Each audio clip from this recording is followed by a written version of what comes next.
Alhamdulillahilladzi syarafna bizillahi syahri Ramadan allazi anzalta fihil malaikatu warruhul kiram. Asyhadu an la ilaha illallah wahdahu la syarikalah wa asyhadu anna Muhammadan abduhu wa rasuluh. Allahumma shalli wa sallim wa barik alaihi.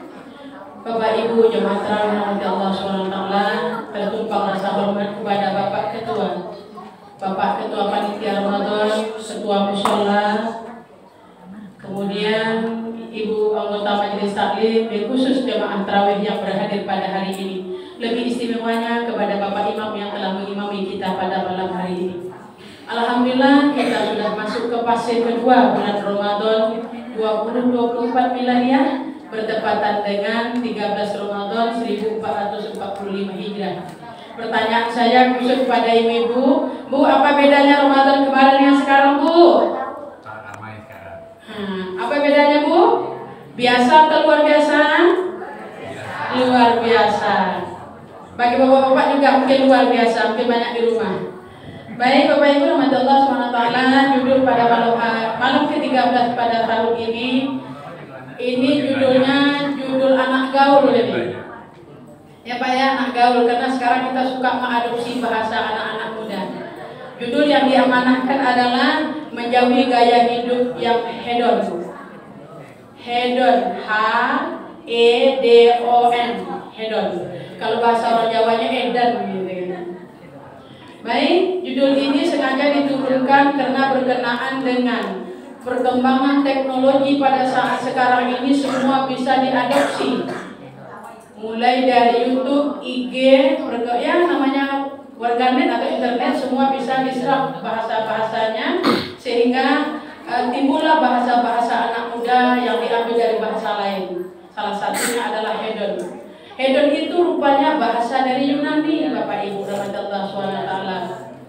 Kalau bahasa awaknya memegah-megah aja. Kalau bahasa Al-Qur'annya takatur, tapi dikerenkan bahasa sama dengan selingkuh, Pak, itu zina itu dikerenkan dengan bahasa selingkuh, diperhalus lagi, tapi perhalusnya mengunjam tetap kepada maksiat. Baik, dalil yang kita angkat judul pada malam hari ini sering dibacakan oleh imam kita, ya Bapak Ibu. Alhaakumut takatsur hatta zurtumul maqabir kalla sawfa ta'lamun. Ayat ini berbicara alhaakumut takatsur. Kalau bahasa wak kampung tak elok megah-megah tu doh. Lalai awak dibuatnya. Bahasa Quran begitu juga. Bermegah-megah itu melalaikan kamu. Hatta zurtumul maqabir, karena sibuk dengan kemegahan itu, terserah megahnya. Iya, kemewahan, kekayaan, kesehatan, kasih sayang, kecantikan, popularitas. Akhirnya apa? Tak sadar kita hatta zurtumul maqabir, hingga sampai kau masuk ke dalam kubur barulah sadar bahwa itu semua melalaikan kita. Bapak Ibu yang dirahmati Allah SWT, lalu kalau dibawa dalam kehidupan sehari-hari, yaitu hidup yang penuh dengan kemewahan. Bukan tidak boleh kita memang bagus, mewah itu bagus, punya, bisa berimpak sodaqah. Kalau yang dititipkan kemewahan itu sadar bahwa itu adalah titipan Allah Subhanahu wa Ta'ala. Nah kemudian kenyataannya di hari-hari, kenapa ini bisa dicontoh? Karena dunia sekarang sudah bisa terlihat melalui media. Para artis juga Bapak Ibu lihat setiap hari memamerkan kekayaan.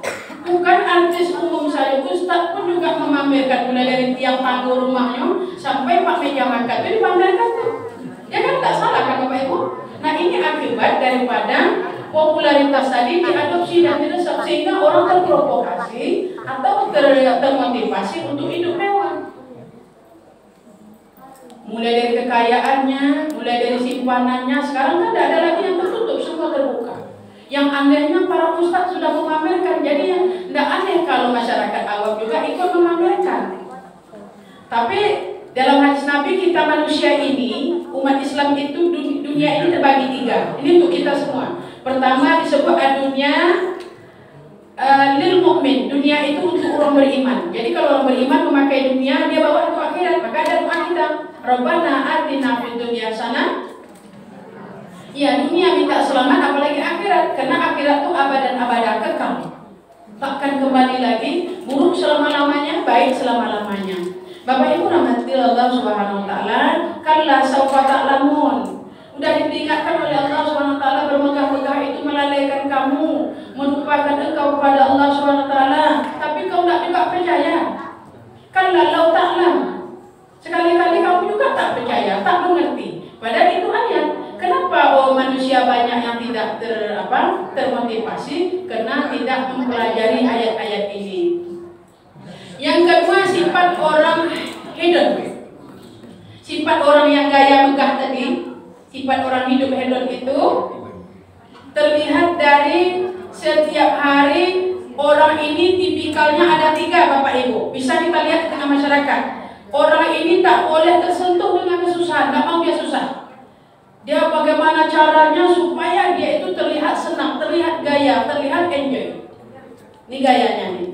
Kalau dalam Islam kan menghalalkan segala cara itu haram hukumnya. Kalau bagi mereka kalau tidak tampil mewah, kalau tidak glamor, mereka tidak mencapai kepuasan. Inti dari hidup hedonisme ini adalah kesenangan itu puncak kepuasannya. Kalau ada orang Islam seperti itu, punya mobil baru senang, punya rumah baru senang, punya kekayaan baru senang, itu udah melenceng dari garis kehidupan Islam. Memang betul di hadis Nabi, anak Adam itu Bapak Ibu kalau udah dapat 1 keping emas, mau 1 keping emas lagi. Artinya mereka menganggap dunia ini memang tidak pernah ada kepuasan. Lalu sifat gaya hidup orang ini adalah 1, ini gaya hidupnya, suka boros. Kenapa boros? Mereka memenuhi syahwat keinginan, bukan kebutuhan. Kalau kebutuhan dapat kendaraan mobil, ya cukup untuk kerja, antara anak sekolah, beribadah, aman. Punya rumah tak perlu ke tingkat sampai 4, sampai 8, sampai 12, sudah cukup, ada kamar masing-masing, sudah aman. Tapi kalau orang ini tidak. Orang ini apa yang nampak aku dibeli. Nah, itu istilah orang sekarang tuh. Belanja besar-besaran, habis buang, akhirnya mubazir. Inna mubazir kemannya setan min amali syayatin, dialah orang-orang bersahabat dengan setan. Coba lihat sekarang ini, makan sekarang ini kan bulan Ramadan sekarang ini bertempur dengan menu masakan. Setiap hari apa saja yang diolah di luar sana pasti orang membelinya. Akhirnya tak termakan, tak sesuai dengan selera, buang. Apalagi tak cocok nanti buang, campakkan. Pakaian begitu juga. Asal keluar model beli, mobil begitu juga, ganti gonta-ganti mobil. Padahal itu semua termasuk mubazir. Berbeda dengan berkah. Kalau berkah itu saja penghasilan orang bisa selamat anak keluarga. Di situ bisa dia berhaji, di situ dia bisa umroh, anaknya tamat sekolah, keluaran pesantren, keluaran sarjana. Itu berkah hidupnya. Makanya kita yang dicari dalam hidup hedonisme ini adalah memamerkan kesenangan. Walaupun kalau bahasa kitanya borok di dalam, yang penting tampilnya mewah. Dia ingin dipuji orang. Nah, termasuk artis-artis kita hari ini, nangis-nangis suami istri di Mekah, pulang di besok tak pakai baju lagi dia, Pak. Dan suaminya cocok, suka istri tak pakai baju, bahagia, senang, dibayar oleh YouTube. Ini bahayanya nih. Kemudian lagi sifatnya selain dia belanja boros, kemudian mereka menghabiskan tidak perhitungan dalam keuangan. Kalau masalah habis nanti cari lagi bagi mereka. Nanti tentulah orang bertanya, kenapa? Karena ini adalah salah satu mencontoh budaya-budaya barat di sana. Yang ketiga, mereka menganggap kebahagiaan itu menjadi tujuan hidup. Mereka tidak peduli apakah itu hak orang apa tidak. Kalau dalam Islam tak boleh memakan hak orang lain. Tak usah jauh cerita-cerita kita zaman dulu. Orang-orang dulu suka memakan hak orang lain, potong sana, potong sini. Pensiunnya apa nanti itu? Ada yang stroke, ada yang sakitnya menahun, ada sakratul mautnya susah, itu hak orang. Maka Islam melarang itu semua. Tak baik memakan hak orang.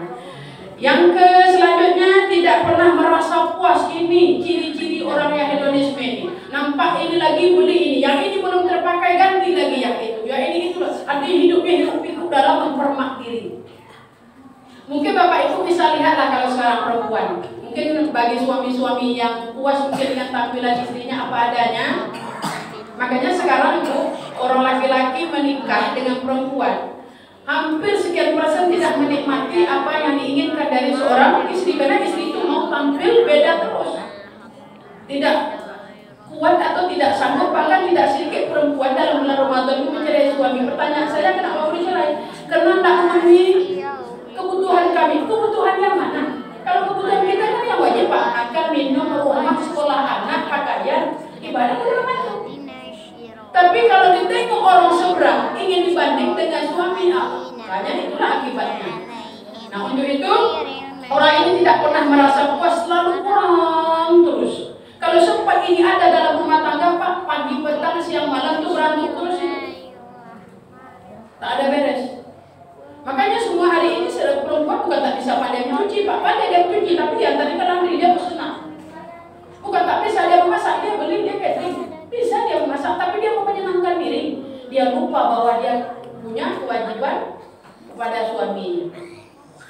Yang selanjutnya adalah perilaku yang konsumtif. Konsumtif itu artinya memakai terus, tak terpikirkan bagaimana hari ke depan. Bahkan dinasihati sama orang tuanya, nah, mumpung kau anak kau masih satu, belum punya kebutuhan, sekolah pun belum, menabunglah, bersedekahlah. Tapi tidak masuk, karena dunia sekarang itu trennya. Mereka berlomba-lomba untuk memamerkan kekayaan dan mencari kepuasan. Coba lihat sekarang, mana lebih banyak orang duduk di kafe ketimbang musola atau masjid? Kalau bapak ibu mungkin pergi arah Danau Buatan, ada kafe di pinggir kuburan kami itu. Kalau bangun orang satu orang aja di kubur itu sudah berhamburan, tidak mau orang bangun di kubur itu. Itu kini penuh tuh, Pak. Penuh tuh, Pak, gini tuh. Di pinggir jurang tuh betul, tapi mereka buat. Dulu paling ngeri kita di situ. Zaman dulu saya kuliah itu, Pak, pernah nampak motor jalan sendiri ya. Saya pingsan itu 3 bulan saya berusaha. Sekarang, Pak, udah bisa tidur siang malam kita sini. Jadi buat kafe di pinggirnya. Yang paling mudah menghidupkan daerah yang sepi itu rupanya kafe, bukan masjid musola. Kalau masjid musola tak itu murah. Tentu kita bertanya, kenapa timbul hidup hedon? Apa penyebabnya? Satu, kalau tak ada penyebab, tak mungkin itu tumbuh. Yang pertama disebabkan pribadi itu sendiri. Mungkin mereka itu hidup mewarisi sisilah Nabi Sulaiman, tak pernah merasa susah. Coba lihat Nabi Sulaiman itu kaya semuanya. Nabi Daud juga kaya, mungkin orang tuanya tak pernah tersentuh susah, Pak. Anaknya senang terus, nak ngerti arti susah bagi anaknya. Mau sekolah pakai mobil, kuliah pakai mobil, dibelikan rumah, dinikahkan, diantarkan, semua tak pernah merasa susah. Berarti sudah terbawa pada dirinya. Berarti dia tak mengerti arti hidup susah. Coba lihat sekarang itu anak-anak muda, generasi muda seperti ayam disuntik. Kalau udah ada masalah, akhirnya orang tua yang ikut campur. Tak pernah bisa menyelesaikan. Yang kedua, faktor orang tua. Memang orang tuanya tak siap anaknya susah, Bu. Udahlah, saya dulu sekolah tak pakai sepatu. Tak mungkin anakku hari ini sekolah robek sepatu. Robek aja tak mau, apalagi tak pakai sepatu. Berarti orang tuanya yang tak siap.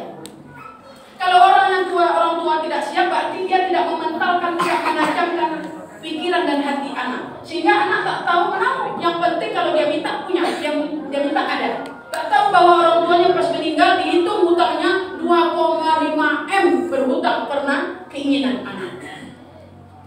Itu juga kesalahan pola asuh orang tua yang tak siap melihat anak susah. Memang kita semua mencari ini demi anak bapak ibu, tapi tak mungkin semua kita harus kita penuhi. Kasih pelajaran. Yang ketiga disebabkan sosial. Cuma lihat di lingkungan kita sekarang itu, di televisi dilihat setiap hari memamerkan kekayaan, kecantikan. Di televisi itu tak pernah ada orang bukannya yang mau hitam. Semua mau bersih walaupun dalam hitungan detik. Coba promosinya, mau cantik terus, ya kan? Nggak ada, mau sampo gitu juga, nggak ada dibayangkan itu rambutnya putih dan semuanya mau hitam. Begitulah gambaran hidup dunia. Mereka tak mau. Orang hidup ini tak mau susah, tak mau sulit, tak mau sempit, apalagi kurang, tak mau dia. Yang selanjutnya adalah disebabkan faktor pendidikan. Nih, contoh anak kita yang pondok ini. Kalau sayang dengan anak keturunan, antar di Jawa tuh Pak, tak usah pulang-pulang setahun sekali, dah matikan tuape baru dia pulang. Itu keren tuh Pak, jadi pulang mah anak kita pulang. Tapi kalau masih di Pekanbaru, diantar nanti rendang sekilo sore, malam diantar pula roti lagi. Udah nak jalan lagi pikiran makan aja. Tapi kalau diantar dia ke Jawa sana, pulang jadi ulama, bisa jadi imam, bicara dia di depan, bisa dipakai oleh otak dan pikiran. Saya punya anak gadis 6 tahun, saya taruh di paling pinggir dari kota Jawa Tengah, itu Kretek namanya, dapat rokok. Itu tidak ada sinyal Pak di sana.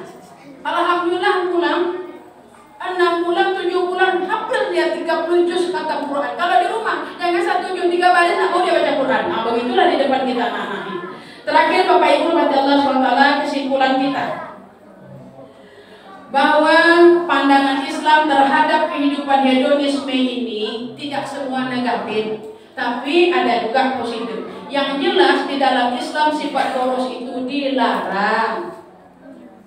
Mubaziri, tabaziro, kemudian tufsidu, berlebih-lebihan, itu tak baik dalam Islam. Coba lihat sekarang itu orang berbuka, hampir setiap gang celah semua berjualan. Mikir kita kayak di kota Mekah berjualan semua itu, tapi ada pembelinya yang datang. Kalau kita di semua gang berjual, kapan ada yang membeli? Hampir tak siap kita dengan tidak ada makanan. Ramadan mempres semua syahwat, keinginan, berbeda dengan kebutuhan. Tapi kalau tidak impres Ramadan ini dari makan dan minum, maka ibadah kita tidak tegak. Kemudian juga Allah tidak menyukai orang-orang yang bersifat mengadopsi sifat syaitan. Syaitan itu lebih banyak puas-puasnya, ragu-ragu, membuangnya, mubazirnya, tidak bermanfaatnya. Kemudian terakhir adalah keseimbangan dunia dan akhirat itu perlu. Kita butuh dunia. Orang beriman itu memakai dunia sampai ke akhirat. Ada harta sedekah, zakat, infak, sedekah. Kalau orang kafir memakai dunia ya tamatah, bermegah-megah. Maka orang kafir itu berlomba-lomba. Kalau orang munafik ya tazayyan, berlomba-lomba. Itulah bedanya kita dengan orang beriman, orang kafir, orang munafik. Kalau orang munafik itu simbolis saja dia beramal, simbolis saja dia. Coba lihat hari ini, sedikit dikasih nanti berbuka fotonya lah banyak tuh, sampai 60 fotonya disebar. Yang dikasih berbuka 10.000. Itu yang cocok saya lihat. Nah, untuk itu mari hari ini kita lah pelaku pertama orang yang tidak boros dalam Islam, tidak membazir dalam Islam. Lebih banyak kita gunakan dunia kita timbang dengan akhirat. Maka berlakulah doa yang dibaca oleh imam kita. Rabbana atina, wahai Tuhan kami, di dunia saja kami minta selamat, apakah lagi akhirat, karena azab itu benar adanya. Wabillahi taufiq wa hidayah. Wassalamualaikum warahmatullahi wabarakatuh.